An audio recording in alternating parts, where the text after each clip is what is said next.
бүгдээ нөхцсөн хүн амьдараа шулан болдог. Олноо өргөгдсөний 10 он буюу 1920 оны зун Сэлбийн хөвөн дээр зусч байсан Пүрэв хэмээх хэрэг 17 настай охин очмаа генетикэн алгуулжээ. Тэр үед Сэлб бол одоогийн шиг тасрах шахсан шиднэс шиг байсангүй. Тэгээд ч хур бороо ихтэй зун байсан болохоор эцэг их хоёр нь охиноо золгүй тохиолдлоор усан дунаад өгчихсэн байж таарлаа хэмээгээд цогцыг нь хайж хэд хоноод сүйдлээ гордлого тасарчээ. Пүрэв тухайн үедээ зээлийн газар ярах хийдэг байсан тул нэг их лам хараар яваад байдаггүй, гүндүүгээ ирвэлаа. Гэвч Монгол ёс заншлаан бодоод охиноо алга болсон өдрөөс тооцож 49 хоног дээр нь багч болтгой буян үлдэхээр цагаандаа гэдэг хятад хүнснээс ганц жин будаа авсан байна. Удалгүй 49 хоног нь болж ойр харийнхаа хэдэн хүүхдүүдийг оруулаад ой гашууга хураасан гэж. Гэтэл нэг өрөө харуу бүрий болсон хон ихнэртэйгээ гэртээ сууж байтал эсхийн үдэн сэвхийтэл нэгдээд үс гизгэн сэгсэс нэг эмхтэй орж ирэнгүүтээ үлмэдэг гаслангүй дуугараад гэрийнхэн баруун тал руу өсгөд эхнэр нь муухай ойрлон ухаан дууссан байна. Харин Пүрэв ирхэн гэсэндээ арай л ухаан тавьчихалгүй мөнөө хэмхтэй рүү дөхөж оч болоо нөгөөх нь сэгсэж гисэн. Ээж хаваа гэж ихэр татан хэлээд доош сөхрөн суужээ. Энэ үед Пүрэв бүр нэгдэн сандарч зог тусснаа дахин ойртож сайтар ажиглан харвал яа харахгүй төрсөн охин байлаа. Үгсэн гэж бодож явсан охин нь ийхүү гинт хүмүүн бүсээ төрхтэйгээр ороод ирсэн нь айдас сэжгийг нь төрүүлж байсан ч охиноо тэврэн авч мөн байна хэмээн нулимс туслуулан үглэж байжээ. Удалгүй ихнэр нь ухаан орж бөөн уйлаа майлаан болсон гэж. Ингээд эцэг их хоёр нь охиныхоо ус цусыг янзлахаар дэнгийн гэрэлд нүүрэнд нь ойртуултал нүүр нь пад харлаж хавцруултаад ус гизгэн дайгэрч ноолроод хүн харахын эцэсгүй юм байж. Тиймээс Пүрэв охиноосоо бүх хүчрийг нь хэл хэмээн шаардсан байна. Очмоо овоо ухаан нуужирсан бололтой гүн санаа алдан хэсэг суугаад сонссон хүн хэрт хиймээр зүйл ярьсан байна. Тэр өдөр очмоо консулын дэмж ороод буцаж явахад нь залуухан лам дууджээ. Тэр элдвэр бодлого явж очихдоо лам чамайг довдон тайжийн баг хатан дуудаж байна гэж. Тэгэхээр нь очмоо ойл зүрийн багсаг ажилд зарах гэсэн юм байлгүй гэж бодонгуудаа ганц хоёр лам мөнгөний хөлс өгч магадгүй хэмээн баярлаж ламыг даган тайжийн өргөө рүү явжээ. Лам түүнийг дагуулan өндөр шургаагийн хашаан дотор ороход улаан халцтай өргөөний арын байшинд ороход нэгэн эмэгтэй орон дээр хөвтчихсэн. Өмнө нь 3 лам гүрэн тавьж байсан. Сайн хөвчтэй эмэгтэй рүү харвал 3 жилийн өмнө тайчтан баруун аймгаас сүр дүүлэн болгон байж буулгаж авчихсан баг хатан дүрээрээ байж. Харин тэр өөрийн ухаангүй байгаа бололтой. Намайг дуудаад байна гэж дэмэрч байлаа. Лам нар очмаа харангуутаа уншилгаан зогсон нэгэн түүнийг ойртгож төхөөд хатантны лагшин чилээр гэсэн учраас чамайг дуудуулсан юм. Маа энийг хүртчих гээд мөнгөн зүгцтэй аршаан бололтой зүйл өгсөн юм.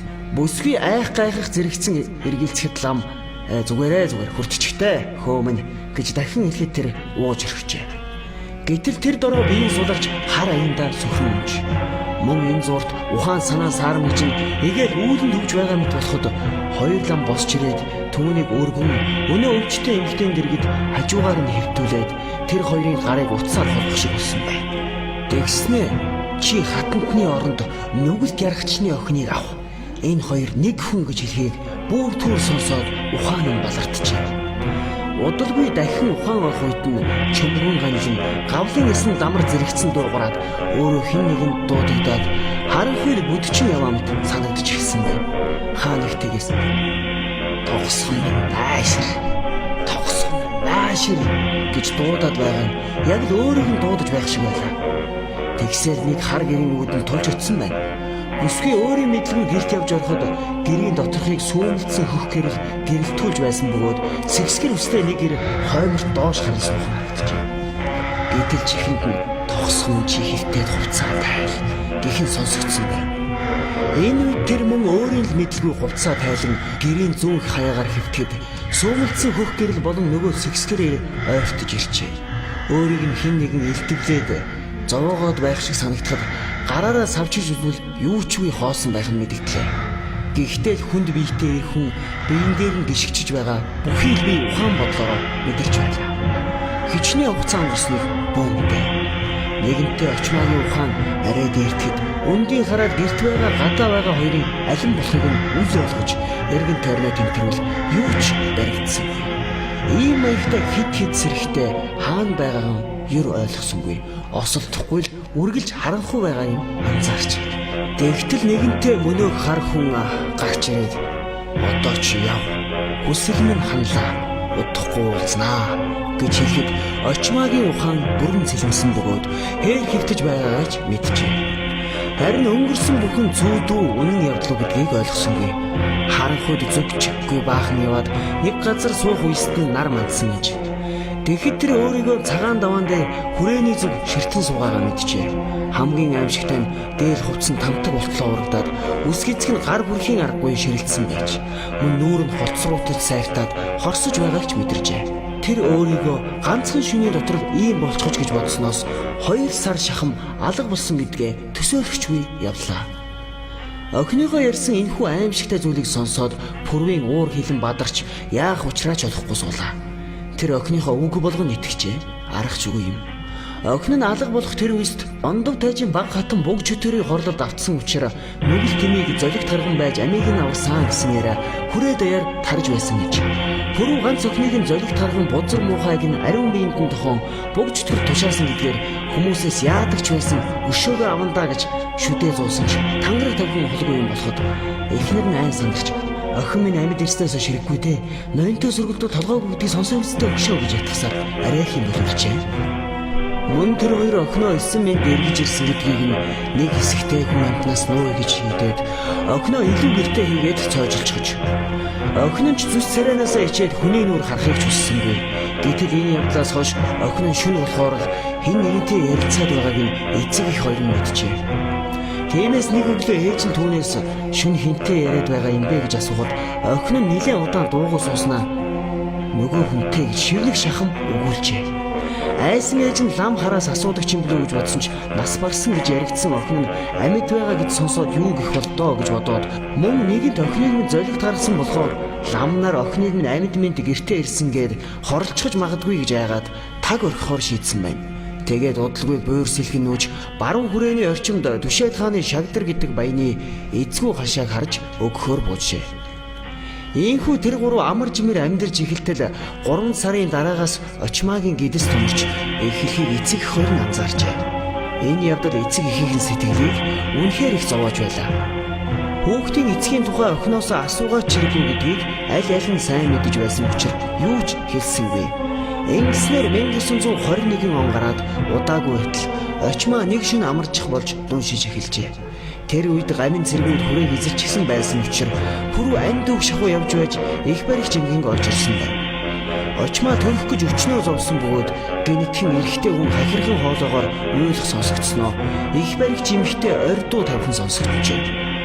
Энэ үед гэрийн гадаа байсан Пүрв гэртгүүн орвол их барих жингийн хар цагаан дуугүй хажуугаар нь мушуухан гараад явчихжээ. Эхнэр нь хухаа цагаан царайтай амтэн охиныхоо цээжийг түшин суухаж Пүрв хүүхдэд баймгүй эргэл баргил хоолоогоор бархих үлгээтэй хүүхэд рүү ойртон хоцсноо. Цочихтой золтой тулгатай гал дээрээ ойччихсангүй. Халиурсан буурал үстэй, амаараа дүүрэн шүдтэй, хос ивэртэй амтэн байдгаараа ангаажчихсан орилж байхын тэр.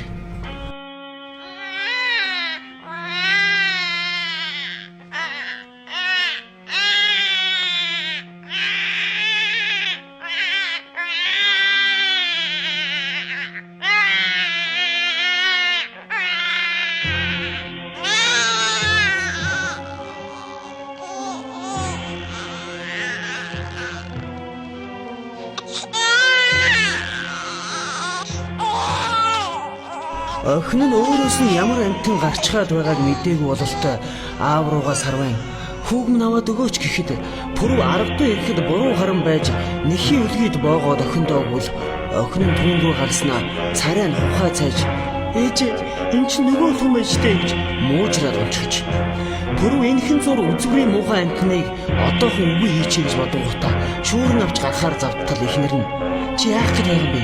Наад чи мууч гэсэн охины минь одоо мах цусаад асцсан үрэн штэ одоо гэхэд тэр өөрөө ирэхгүй зог тусчээ. Охин нь ч гэсэн уйлан байж хэрэггүй тул яах чарга байсангүй. Тэр шин тэд бүгд нойргүй хонсон бөгөөд гэр доторхыг нь үл мэдэг сүймэлцэн хөх гэрэлгийн үсээр өглөө болгожээ. Өглөөний нар тооноор тусахад өнөө хамтан орох байх газраа олж ядан байдгаараа бархирч гарсан ба сайн харвал ганцхан шөнийн дотор аман дотор нь 2 соёо урагчсан байж. Тиймээс пүрв энэ шөнийн дотор л энэ амтныг үгүй хий. Эсвэл нөгөө новш чинь өдрөө өсөж томорсоор байгаа дийлдэхин байх юм байна гэж бодоод орой боломжц тэрэн гарчээ. Охин нь ордуу тавьж байсан ч пүрв энэ бол хүн биш буг чөтгөр байна. Чи зүгээр наанаа суув. Чиний сүүг биш цусаг шин сорж байгааг харж байна уу? Аав нь алахгүй. Харин хол авчиад хайчаад ирээд тэр чигээрээ давхаар өвчиж. Тэр явсаар 70 давхрын ингэрт очиж үнэ амтны аманд нь өөхөн хүлээд орчихжээ. Тэгээд эргэж ч харалгүй явсаар гэртээ ирсэн бөгөөд тэр шөнө айхтар салхитэгдэн тэдний өрхийг хамаад явчихсан байна. Харин онгорхой тооноор нь хөх гэрэл орж ирээд очмаагийн дээгүүр эргэлдэхэд тэр босон хараач. Би хүүтээр явна гэж хувцлаж эхэлжээ. Энэ үед эцэг эх хоёр түүнийг дарсаар байж арайхийн өглөө болгосон байна. Харин дараа өдөр нь пүрв хоолны юм олж ирэхээр зээл рүү явсан бөгөөд очмаа өдөржин буруу гарan хөвтжээ. Тэгснэ оройн нар жарах үед би бицсад гараад ирээ гэд гарсан аж. Гэсэн ч орж ирэхгүй удаад байхаар нь ээж нь гарч харвал аль хэдийн ос хөвгүй болсон байж. Пүрвийг гэртээ ирэхэд эхнэр нь уйлан хайлан өгсөн учраас пүрв бүх учрыг нь ойлгон өгдөөгүй гараад ивчихж. Тэр мөнөөх амтныг орхисон 70 давхрын ингэрт очисон боловч тэнд юу ч байсангүй. Гагцхүү золбин ногтол хаасаагүй хуцж байлаа. Энэ өдрөөс хойш пүрв охиноо хайж явах болсон байна. Удалгүй түүний ухаан солиорсон бөгөөд таарсан хүн болгондоо дээрх зүйлийг ярьж явдаг байж. Ингэсээр нэг л өглөө 70 давхрын ингэрт өгсөн байгааг нь хүмүүс харжээ. Түүний 2 гарыг нохоо идсэн ч юм уу, эсвэл ямар нэгэн амтнд тастаад ажилласан ч юм уу, юу тач эрэмдэг болсон түүний зогц нэлээд удаан тэнд байсан эцэст үгүй болсон гэдэг. Харин эхнэр нь 50 он хүртэл амьд байсан бөгөөд охиноо хизээ нэгэн цагт хүрээд ирнэ гэсэн итгэлээр харуулцаар байсан тухай мэдэх цөөнгүй хүн байдаг юм лээ. Хөөхөө өсвийг золгүй хувь тавилан руу түлхсэн довдон тайжих өөмөний үед голомтоороо сүрсэн ч цаанаа авчихтай биздээ. Очмаа тухайн үед хайцсан болох амьд өгсөн эсхийг нь хинч мэдээгүй бөгөөд ганц нэг лам энэ тухай сонсоод бүгдээ нөхцөн хүн андаараа шулан болдог юм аа гэж ярьж байжээ. Эмэгтэй хүүхдийг хамаагүй гадуур явуулж эсвэл ийм явдал тохиолдох чинь билүү?